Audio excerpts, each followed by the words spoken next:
It's a teen talk skating podcast where I embarrass myself.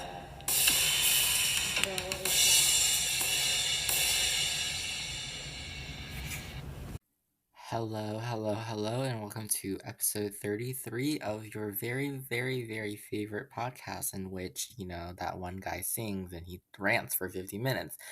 But welcome to a Teen Talk Skating podcast. My name is Van Gogh. I hope you are all doing well. This week has very much been a whirlwind of emotions for me. Was I crying over pre-calculus? Kind of. Was I dying over everything else? Kind of. But like you just sometimes you kind of have to feel like you want to, like, I don't know, drown in yourself and watch figure skating for 5 hours straight, right? Like, that's a natural emotion, right? Like everyone has to go through that eventually, right? Yeah. I'm not crazy, I promise. But yeah, I hope you guys are all doing well. This episode is very much a very summery episode, and I don't mean summary in the season summer. I mean, it kind of is summer. You'll find out. You'll find out. But it's a summary of the summery season. I don't know. Okay, you saw it in the title. It's fine. It's weird. Whatever. Without further ado, because I don't think I have anything else to say, right? Like, he can't be ranting anymore, right? It's already been a minute. Yeah. Program of the week time, aka terrible singing time. Have fun.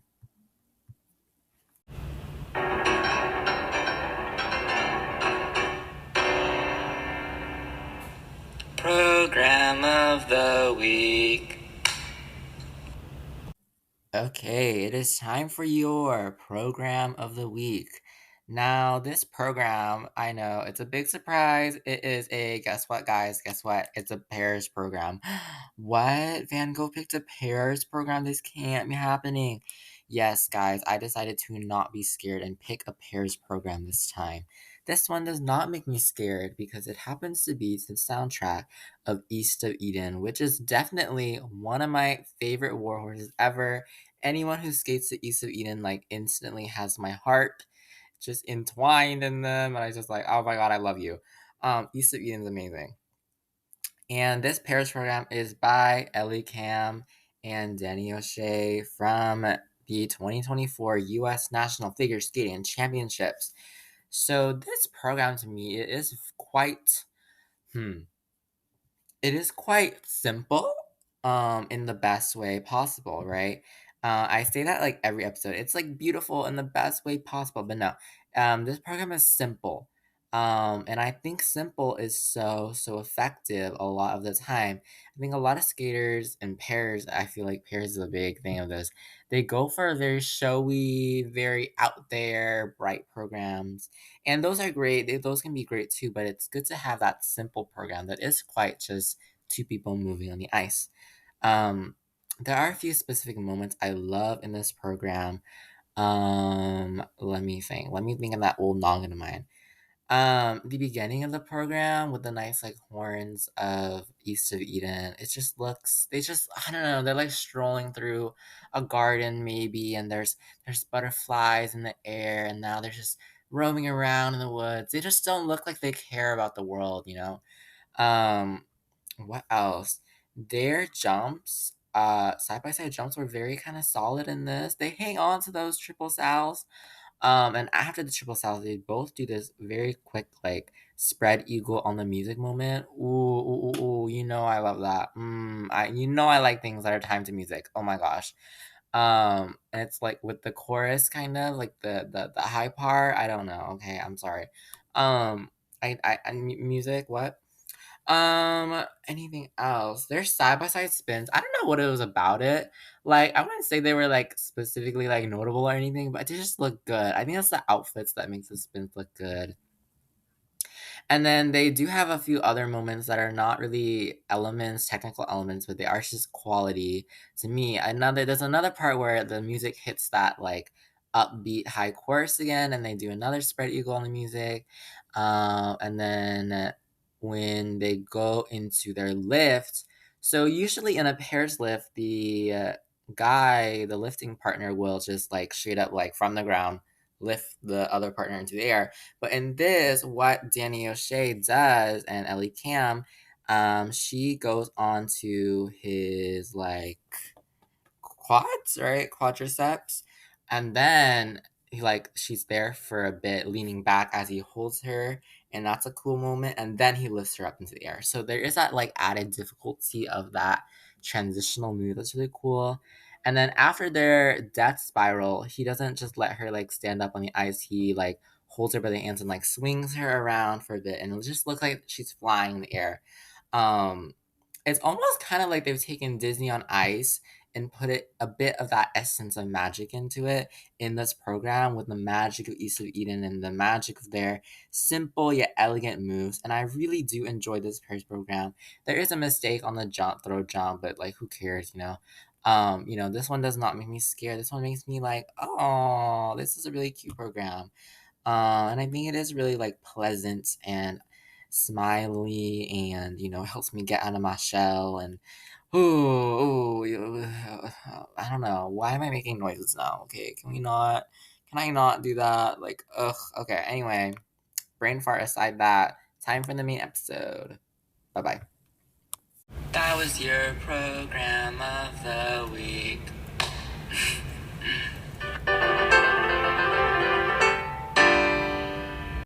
Okay, so you may have seen the title of the episode, which is the Super Snazzy September Summer Season Summary. Say that 3 times fast. I dare you to. But basically, this episode, the premise of this episode is to summarize what's been happening this summer. Because the figure skating season technically ended in April, but then a new season started in July, and now we're in September. Now, I will say that these are not major events. The Worlds did not happen last month, no. But they are very notable events. It was from July to current September. It was the start of the season for a lot of skaters. Um, and so I really think it's important to summarize what happened during the September summer with Snazzy Super whatever. I hate my own title, don't I? But I think it's super important to recap kind of what happened this season and tell you guys like who's done what's popping. Oh, I don't know about that. Oh, what's happening? Who's doing this? Who's cooking? I'm kidding. I'm not saying that. Oh my god, I'm so embarrassing. But I am so excited. I literally cannot tell you like how excited I am for this season. The main part of the season is about to start. I feel like right now, like mid-September, is the perfect time. There's going to be more Challenger Series events. Junior Grand Prix are happening right now. Grand Prix for the seniors are happening next month. There's going to be so many events, so many skaters, so many things to watch. And so I hope you guys stay along for this absolutely wild. Like I can't express like what is happening in my mind. Like, oh my gosh, Amber. Oh my gosh, Sarah Everhart. Oh my god, Isabel. Oh my god, Jason Brown. Like it's actually crazy. Like, oh my god, like what if we see a quintuple? What if we see a quad axle from Kari Sakamoto? I don't know. But yes, it is wild in my head so far. But unfortunately, the excited part of the season that will literally give me a heart attack has not started yet. So again, today I want to recap what's been happening since July 1st, and today it is September 13th, Friday the 13th. Interesting. Okay. Yeah. So the main events that have happened so far this season, we had the Challenger Series Cranberry Cup. Now, I did recap this event already, so I believe it is episode 29 or episode 30 that is called like Cranberries, War Horses, and Awful Tier List. If you go to I'm sorry. If you go to the episode about the Cranberry Cup, I discuss it in more detail over there. Check out my totally awesome reaction to that. It was actually really crazy though. If you don't know what happened, go check it out because it was actually really crazy what happened at the Cranberry Cup. Okay, the cranberries did not make it out alive. Oh my gosh, like they all got crushed.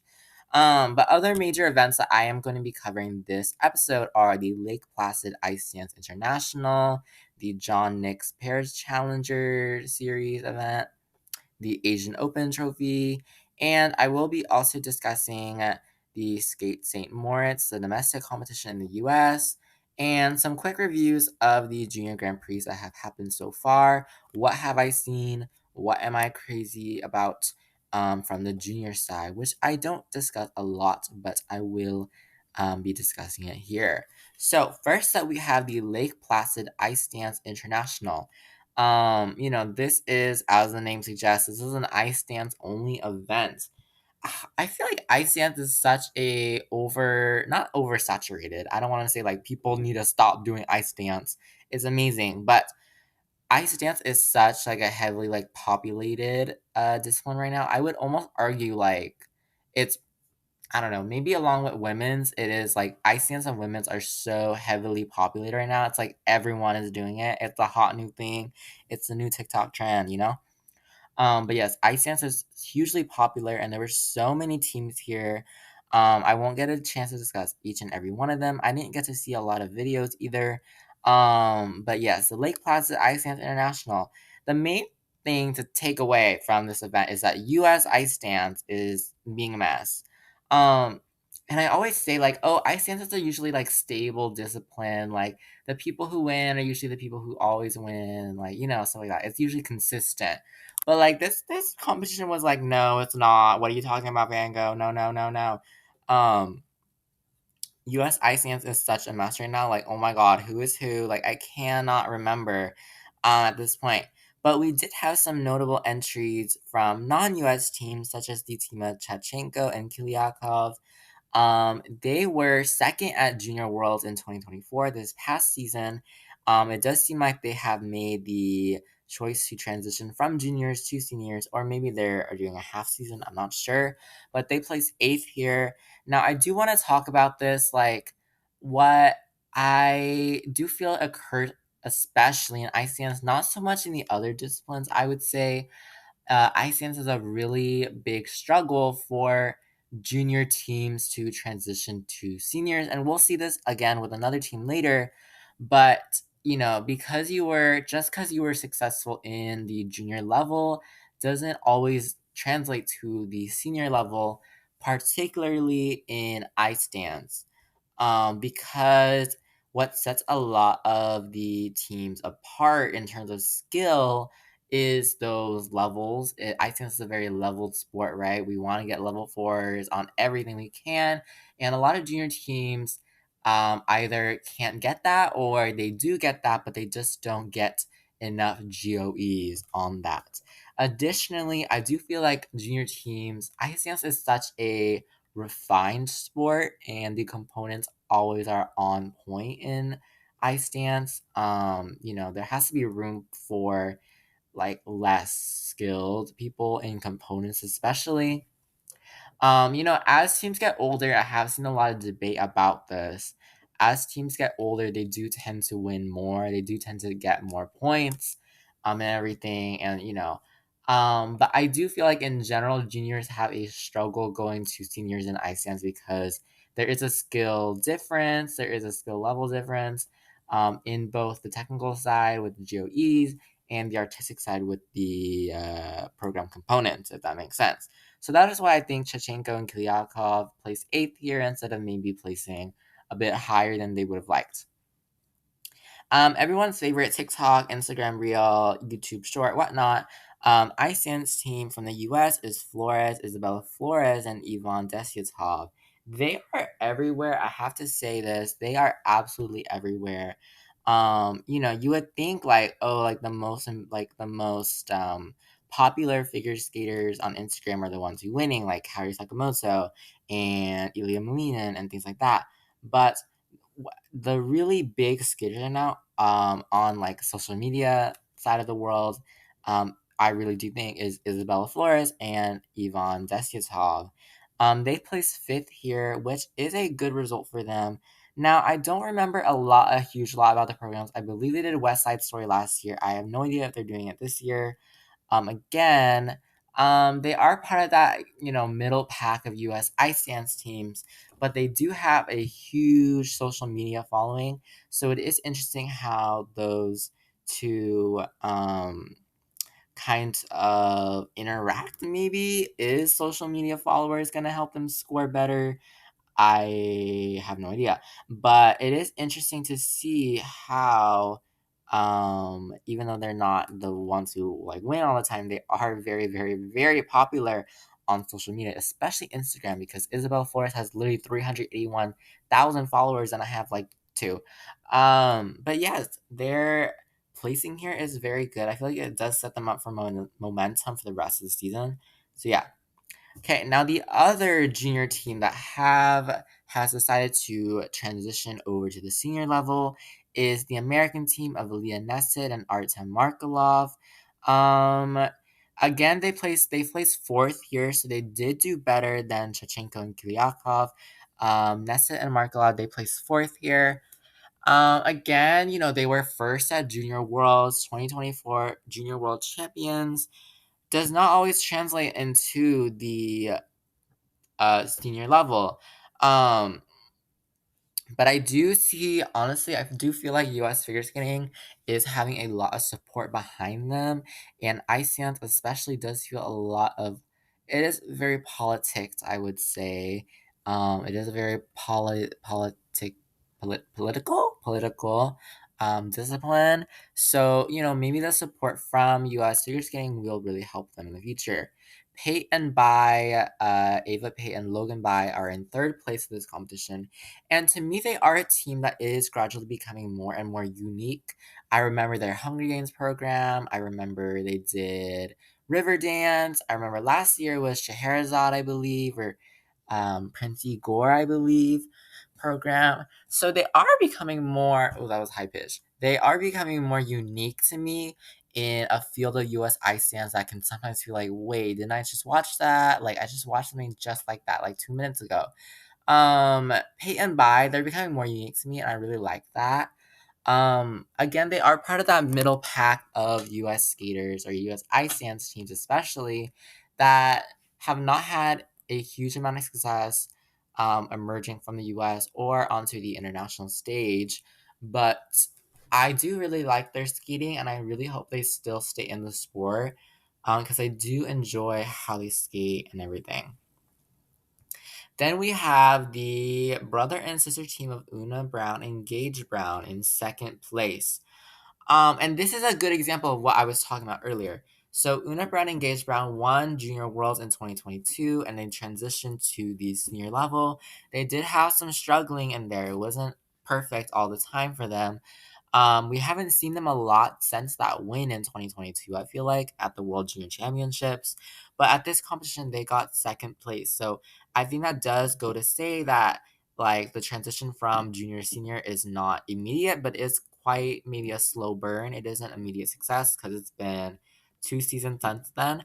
But good for Una Brown and Gage Brown for getting second place here, showing that yes, you can come from juniors and do quite well in ice dance if you put in a lot of work and kind of wait a bit. I have to say, I know it's a bit unfair maybe in the sport of ice dance, but I feel like it is somewhat a waiting game for some skaters. And then first place are the Canadians of L'Oreal and Legac. They're in the middle of the US mess going on and they got first place here. Great for them. Again, Canadian ice dance is a super deep field also. Yes. If you are interested in no, I've never made an episode on ice dance. I need to make an episode on ice dance. Whoa, breakthrough in the middle of the episode. Oh my god, the politics of ice dance would be fun. Okay. So yes, that was the Lake Placid Ice Dance International. Again, early season. I have to say this for all the events. They're all early season. They are not indicative. Haha, some vocab. They're not very indicative of like what's gonna happen. I'm not saying like, oh my god, L'Oreal and Legac World Championships, World Champions this year. No. But it is a good indicator in the early season, I guess, of how skaters have been doing over the summer. Okay, next we have my favorite discipline we all know and love, right? It's called pairs.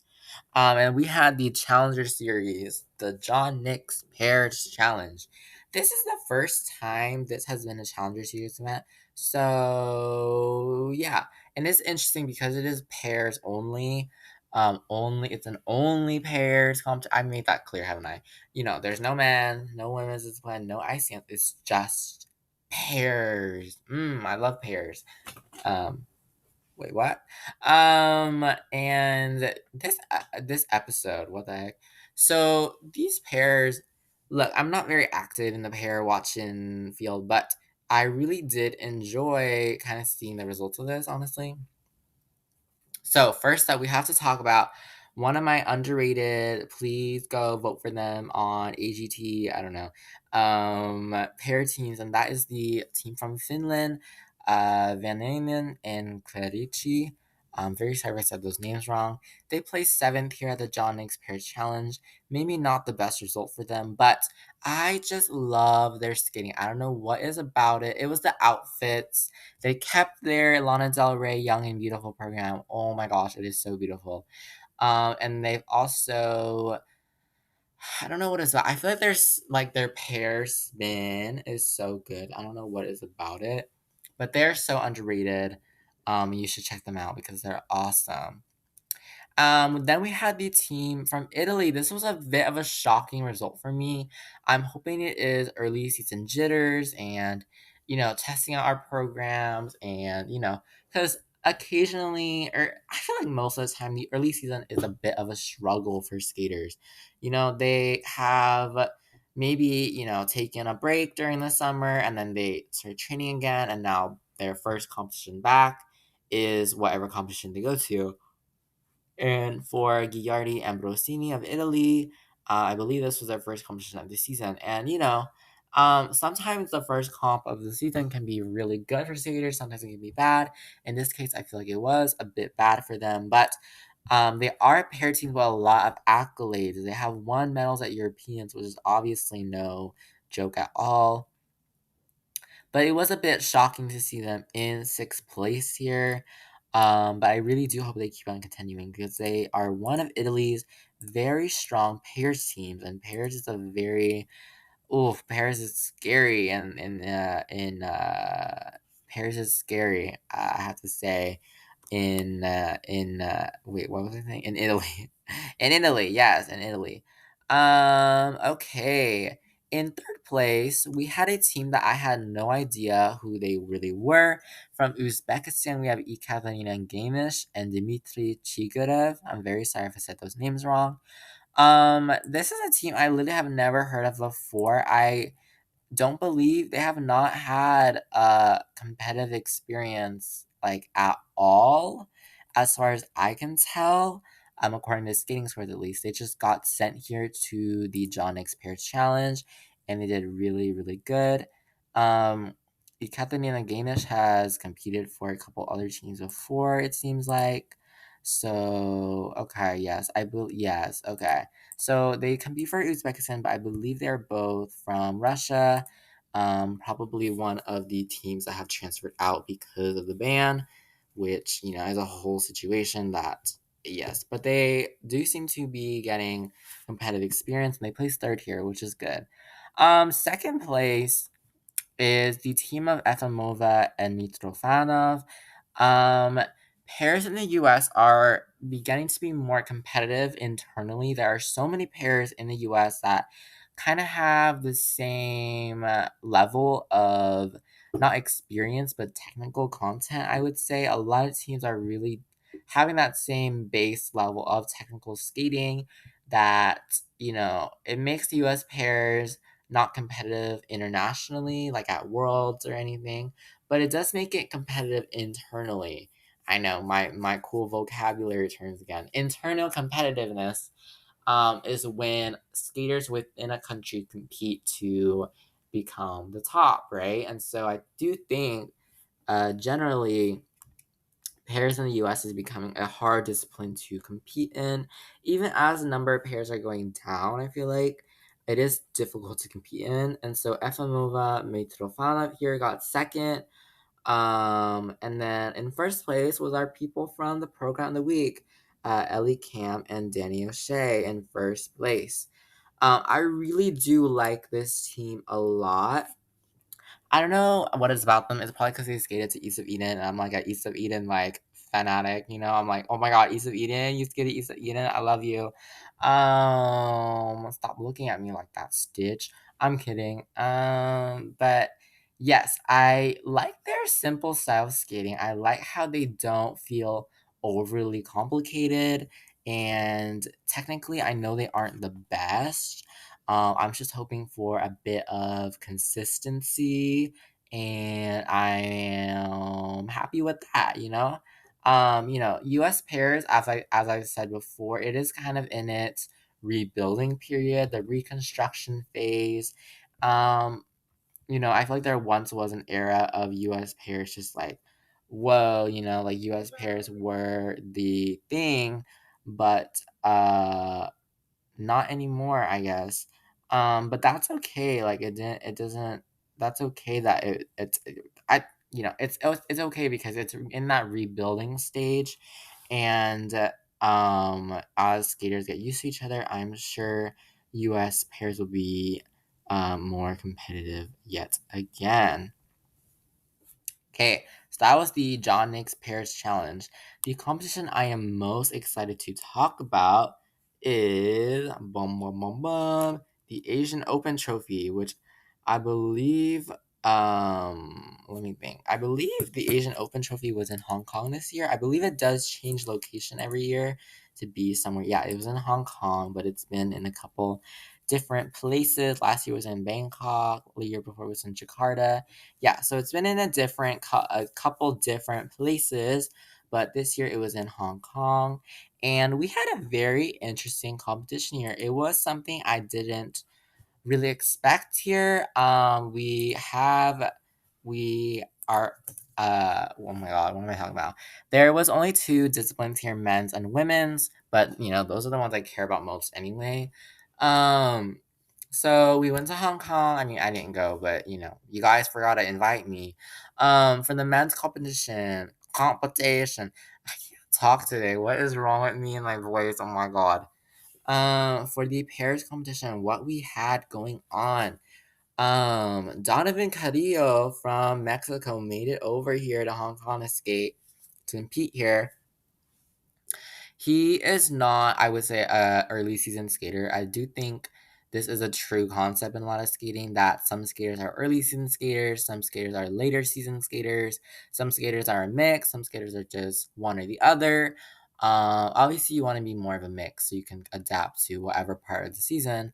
But I do think that Donovan Carrillo is a later season skater, meaning he blooms more in the late season. He gets better results in the later season. I do recall like Worlds was so good for him. Placing I believe 15th at the 2024 World Figure Skating Championships was like absolutely like it was historic for Mexico. It was historic for Mexico. It was beautiful to watch.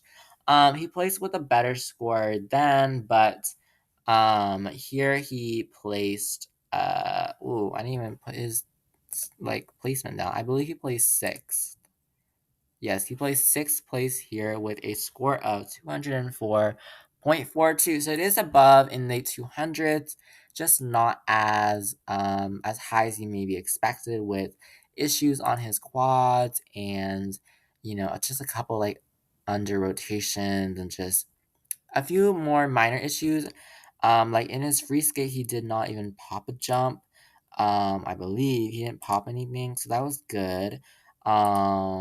But it's just a bit of the consistency and quality that comes with it. But I am very excited to see him at Ski America and see what he does there. If only I could go in person, but you know what? We're not going in person. He. Okay. Then I want to talk about two Japanese men. First Japanese man I want to talk about is Tatsuya Suboi. Okay, so Tatsuya Suboi is a very interesting skater. Japanese men historically, we know the Japanese men. They are very, very, very, very, very, very, very hard to kind of pick out, I guess. They are very hard to kind of be like, oh wait, sorry, that's my yawn. Like, oh, it is hard to pick them out of the middle crowd. And Tetsuya Suboi and the other skater I will talk about, I think they really are part of the middle crowd of Japanese men who are not the most consistent, but they're working on it. So I do remember him from the Junior Worlds in 2022. He won a silver at the Winter World University Games in 2023. And, overall, he is a pretty quality skater. It's just the consistency aspect of it is not too strong. He ended up placing fifth here with 204.98. Now the other Japanese man I want to talk about is Nozomu Yoshioka, sorry, who placed third here with 218.88.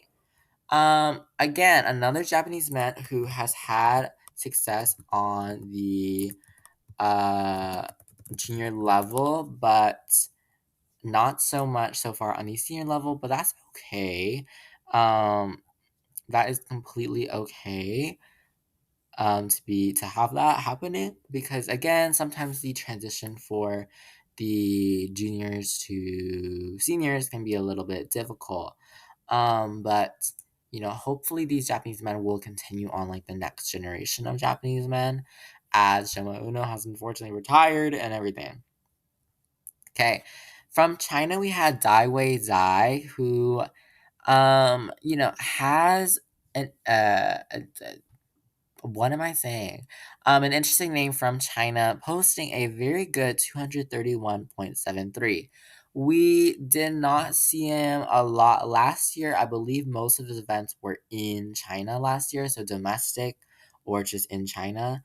So Dai Wei Dai, he coming over here to compete at the Asian Open Trophy shows that he is ready for competition. Last season, in terms of the results I could find, he was not doing super duper well. He wasn't really scoring in the 200s and everything. But here he did really well at the Asian Open Trophy. 230s is a really good result for him. And that's intriguing to me as Chinese men right now. Boyang Jin is a very much a enigma factor, I would say. His results can be really good or they cannot be very good. Um, Boyang Jin is one of the few Chinese men left, and so it's interesting to see that Dai Wei Dai is continuing on the Chinese men kind of legacy, because the Chinese men are so great at jumping, especially, which I think is so, so fun. So, yeah. And our winner from South Korea was Si Young Lee, the king of rip on jumps. He does every jump with two hands over his head. He has a solid score of 234.08, which in this early in the season for Si Young Lee is very impressive, I have to say. Usually he doesn't score as well, I feel like, but he does really good here. 234 is really good. Um, my yawn. In general, I do feel like Korean men are just one of those countries, disciplines that are very much in that development stage, but they're approaching completion. I guess I don't even know, not completion, but they are developing and not slow. They are developing fast, very, very fast development in the Korean men. We have names like from the juniors, Min Kyu So. We have Cha Jun Wan, obviously, Young Lee now. Who else in the juniors? Juhwan. Oh my gosh, Cho. Is that his last name? I can't remember. I'm very sorry, but Japanese, Korean men are becoming very competitive, and Korea in general is becoming very much a skating powerhouse. In all disciplines, pairs are not doing so well, but it's okay. So that was the men's competition of the Asian Open Trophy. Ooh, spoopy. And then we have the women's competition. I just wanted to cover the top three here. In third place, we had Miss Mai Mihara. I love Mai Mihara ever since her Fairy of the Forest program from the 2021-2022 Olympic season. She has just been, like everything to me, because her skating is so light and elegant and flies, and she's beauty. She is beauty. She is grace. She is Mai Mihara. You know what I mean? Um Here, last season we had struggle at Miami Hara because of injury. It was a struggle for Miami Hara, and it made me really sad because the injury gods like hate her for some reason. I love her so much. So here she placed 177.34 points. That is a quite a low score for her. Her PB is 218. So, 177 is not the best score, but she's coming back from injury. I hope she really does recover, and I don't mean like slightly recover and still compete. I mean like fully recover, because I feel like that does happen to a lot of skaters, is that they don't recover all the way and then they compete and then they get worse. But I'm hoping Miami Hara actually recovers, and gets back to that 218 prime that we really want to see her in. Um, Otherwise, I do love her programs. I do love her expression. I love everything about her. And then we have another name from Japan, Mako Yamashita. Mako Yamashita is, let me see, she is a skater who had success on the junior level a few years back, and now she even placed third at the 2018 World Juniors, and now she is on the senior level. And oh, sorry everybody. Oh my gosh, she is notable because at Japanese nationals last year, she placed second in the short program, and everyone's like, "Oh my gosh, she's what?" Yes, she is notable, I have to say. I think she is coming back. She maybe didn't have the best junior career. She did have a good junior career. She didn't have the best start to her senior career, but now she is like saying like, no more. I'm here. Here's the real me. And so Mako Yamashita is very, very, I feel like noteworthy in that sense. Is like, oh, she's doing it, guys. She's actually doing it. Like, oh my gosh. Um, Sorry. So she in the free skate, she did two triplets, triple toe combos. One in the beginning of the first half of the program, and one in the second half of the program.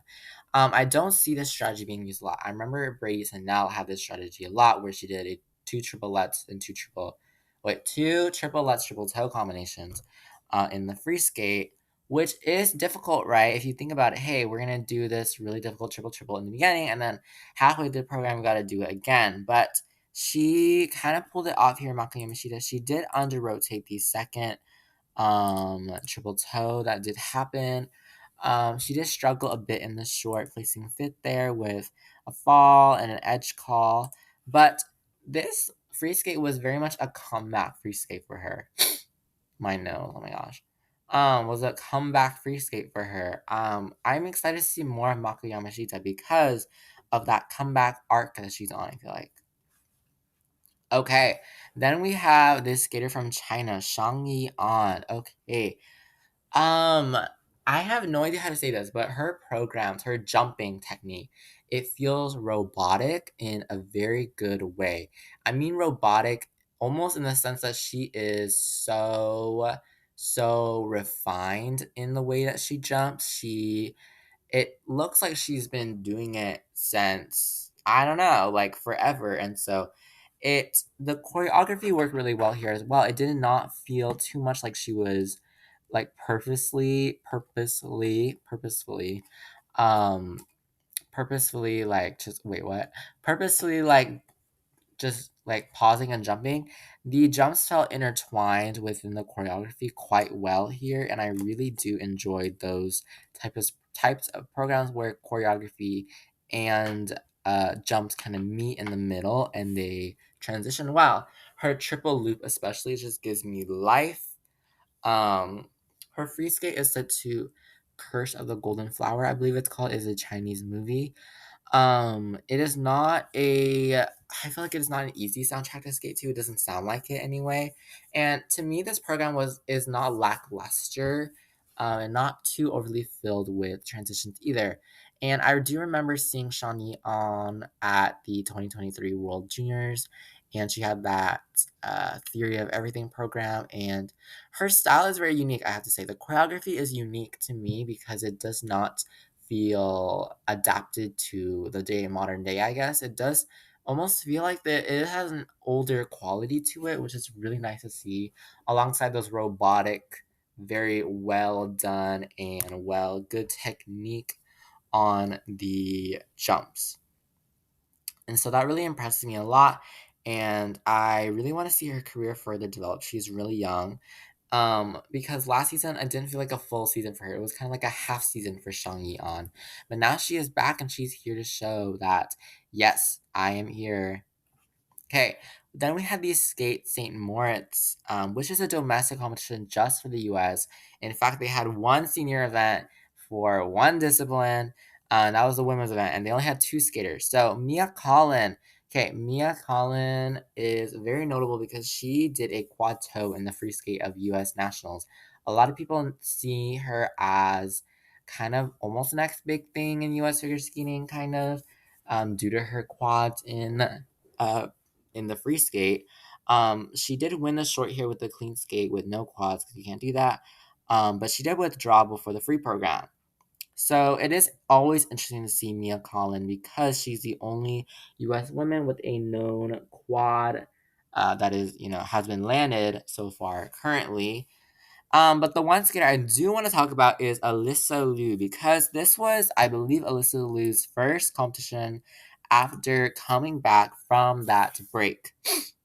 So if you recall, Alyssa Liu, they retired after the 2022 World Figure Skating Championships, but in like the January of this year, I believe, they decided to be like, "Hey guys, I'm coming back," and so it has been 2 years and a half, um, about 2 years and a half since Alyssa last competed. So I think we all expected a little bit of struggle.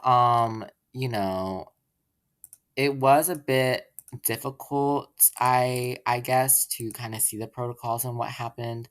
So in the free skate, we just did like a couple under rotations, an edge call, some popping that wasn't, the best. I think it was supposed to be a planned triple lets, Euler, triple sal. It turned into doubles for both of those jumps. Also a pop triple flip. Um, in the short, it was also a bit of a struggle with a fall on the triple lats, under rotation on the triple flip, triple toe. But, we had to put things into perspective, into the context in which they are put in. Alyssa Liu won first here default because Mia Collin withdrew, but it's okay because the 2 year and a half break, I haven't you haven't competed.